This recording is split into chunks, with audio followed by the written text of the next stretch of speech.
mudanayaasha saxaafadda iyo shaqaalaha dhammaantiin assalaamu calaykum waraxmatullahi wabarakaatu.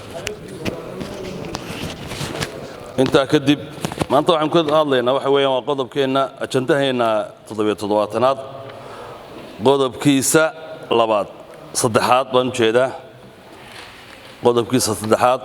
qodobkaas saddexaad laba farqadood buu ka kooban yahay waa xogogaal u noqoshada xaaladda abaarta gobollada bariga mudanayaashu way ka hadleen horta abaartu way taagan tahay maanta waliba biyalaan baa sii taagan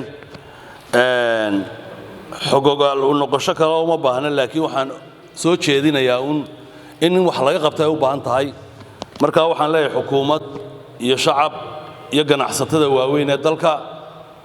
sidii dadka abaarta biyalaantu ay hayso horti marka horeysa loo gaarsiin lahaa biyo loogu gurman lahaa laga midoobo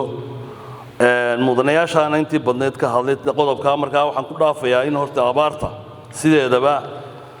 ganacsatada iyo xukuumad iyo shacabka iyo cid allaaliya ciddii wax ka qaban kartaaba in loo gurmado dadka